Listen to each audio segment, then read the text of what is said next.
Hi, welcome to our channel rabbit dreams. నేను మీ కృష్ణ. ఇది మన ఛానల్లో సెకండ్ స్టోరీ. ఇక స్టోరీలోకి వెళ్ళిపోదాం. ఓయ్ పిల్ల, ఇందుని చూస్తూ ఏడుస్తూ, అలా అనకండి, మీరు యష్ కోసమే కదా అలా చేశారు. ఇదే కాదు, యష్ కోసం నేను ఏమైనా చేస్తాను అంది నందన తన చెంప మీద చేయి వేసి. బంగారం రా నువ్వు అంటూ అనగానే నందన వెనక నుంచి మెడ చుట్టూ చెయ్యి వేసి భుజం పైన గడ్డం పెట్టుకుని, ఇంకా ఏడుపు ఆపేయండిరా బాబు, రెండు కొప్పులు ఒకచోట ఉంటే ఇంతేనా అన్నాడు నవ్వుతూ. యష్ బొగ్గు పైన ముద్దు పెట్టింది నందన. షాక్ అయి కళ్ళు పెద్దవి చేసి, క్యూటీపై ఏం చేశావు అన్నాడు. నేనా? ఏమి లేదే అంది. కాదు, నన్ను కిస్ చేశావు అంటూ తన వైపు తిప్పుకొని గిలిగింతలు పెడుతూ ఇల్లంతా తిప్పుతున్నాడు తనని. నందన కళ్ళలో అతని మీద ప్రేమ కనబడే అమితమైన ప్రేమ కనిపిస్తుంది అందరికీ. అలాగే యష్కి ఊపిరి తీసుకోవాలంటే నందన కావాలి. ముచ్చటైన జంటకి కొన్ని రోజులు దిష్టి తగిలింది అనిపించింది వాళ్ళకి. తొందరగా ఇంటికి వచ్చేయండి అంటూ వాళ్ళను వదిలేసి వెళ్ళిపోయారు అక్కడ నుంచి. వాళ్ళు వెళ్ళగానే తన నడుము చుట్టూ చేయి వేసి పైకి ఎత్తేసుకున్నాడు యష్. ఓయ్ పడిపోతాను నేను అనగానే, పడిపోనిస్తానా అన్నాడు. తన మెడ చుట్టూ చేతులు వేసి అతని నుదుటి పైన ముద్దు పెట్టి బుగ్గల మీద చేతులు వేసి తర్వాత కనురెప్పలపైన బుగ్గలపైన ముద్దు పెట్టింది. అన్నీ ఓకే, కానీ అసలైన ముద్దు మటుకు పెట్టలేదు క్యూటీ అన్నాడు. అదేంటి, అన్ని ముద్దులు పెట్టాను కదా అని తెలిసి కూడా ఆహా అవునా అంటూ ఒక్కసారిగా తన చేతుల్లోకి జారి, ముద్దు అంటే ఎక్కడ పెట్టాలో నేర్పిస్తాను, రోజు యశ్వంత్ రెడ్డి దగ్గర ట్యూషన్ నేర్చుకో, గురుదక్షిణగా నేర్పించినది తిరిగి సమర్పించు అన్నాడు. కన్నార్పకుండా అతని వైపు అలాగే చూస్తుంది. ఓయ్ క్యూటీ, ఎందుకు అలా చూస్తున్నావు? నీ చూపు నాకు మాట రాకుండా చేస్తాయి అంది. నేను మటుకు నీ చూపు నీ మాట బాగా మిస్ అయ్యాను క్యూటీ, మిస్సింగ్ ఫీలింగ్ తీర్చవా అన్నాడు.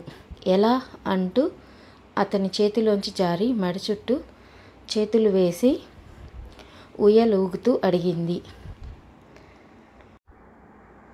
మాటలతో చెప్పక్కర్లేదు క్యూటీ, నీకు టచ్తో కూడా చెప్పొచ్చు అంటూ తన కాటుక కర్రల మీద ముద్దు పెట్టి చిలక ముక్కుకి చిరుముద్దు అద్ది, ఇది అయితే తన జంట తోడు కోసం పరితపిస్తున్నాయేమో చెప్పక్కర్లేదు అంటూ చిట్టి పెదవులపైన అంటగా ముద్దెట్టి, ఇది నాలో ఉన్న ఊరించి నాలో ఉన్న విరహాన్ని పెంచాయి, ఎప్పుడెప్పుడా మన ఫస్ట్ నైట్కి న్యాయం చేద్దామా అని వెయిట్ చేస్తున్నాయి అన్నాడు.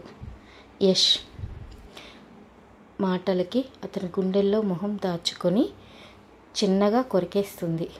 క్యూటీ అని పిలుస్తున్న యష్ని వదలకుండా పట్టుకుంది గట్టిగా. అలా ఆ రోజంతా చాలా హ్యాపీగా నందనతో ఫుల్ ఎంజాయ్ చేసి ఆమెకి ప్రతి క్షణం గుర్తుండిపోయేలా మెమరీ క్రియేట్ చేసుకొని ఈవినింగ్ ఇంటికి తీసుకొని వెళ్ళాడు. లోపలికి వెళ్తూనే బంధువులతో సందడిగా ఉంది. వారంలో పెళ్ళి. ఆ ఇంట్లో కూతురు పెళ్ళి జరుగుతుందా లేకుంటే కొడుకు పెళ్ళి జరుగుతుందా అన్నట్టుగా ఉంది. నందనకు ప్రతి ఒక్కటి దగ్గరుండి సమకూరుస్తుంది ఇందు. వారం గిర్రున తిరిగిపోయి పెళ్లి గడియలు రానే వచ్చాయి. 1 వీక్లో పెళ్ళి అనగానే తూతూ మంత్రంగా కానీ చెయ్యాలి అనుకోలేదు. ఏది ఎక్కడ తగ్గకుండా చూసుకున్నారు శశిధర్ గారు.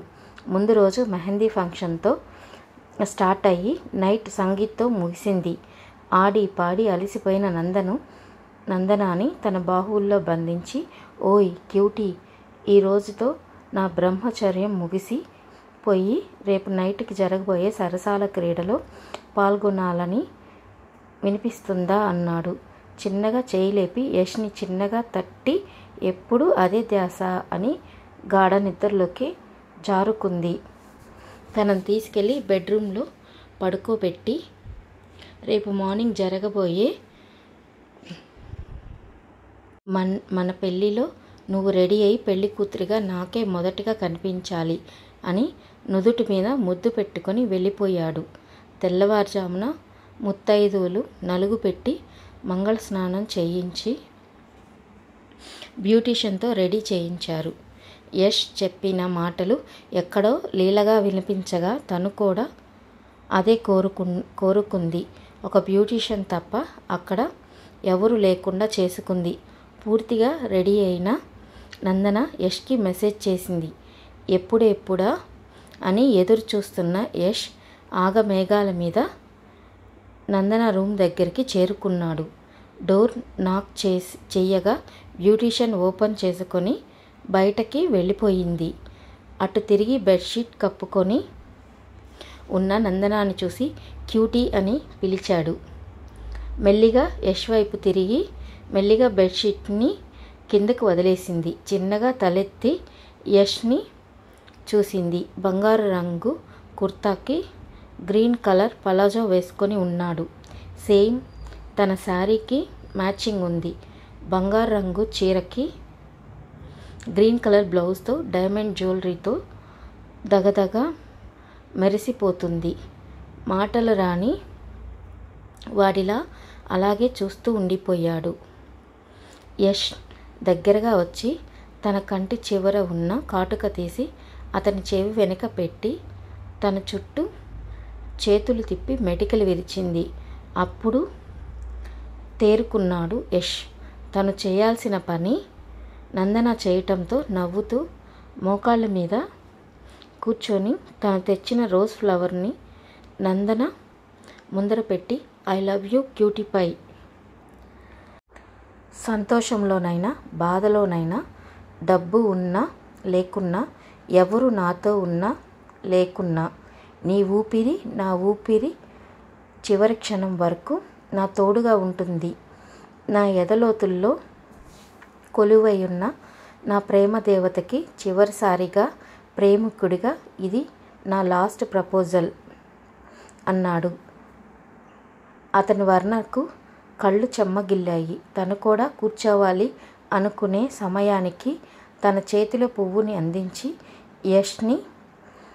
యషే పైకి లేచి, నాకు నీ నుంచి రిప్లై కావాలి, బట్ ఇప్పుడు కాదు. నా నుంచి సంపూర్ణమైన భార్యగా మారి అప్పుడు ప్రపోజ్ చేయి అన్నాడు. నవ్వుతూ తల ఊపింది. అప్పుడే పెళ్లి కొడుకుని తీసుకురండి అనగానే వెయిట్ చేస్తుంటా వచ్చే వరకు క్యూటీ అంటూ వెళ్ళిపోయాడు యష్. కంటిన్యూస్. ఈ స్టోరీ నచ్చినట్లయితే లైక్ చేయండి, షేర్ చేయండి, సబ్స్క్రైబ్ చేసుకోండి. Okay, bye, take care.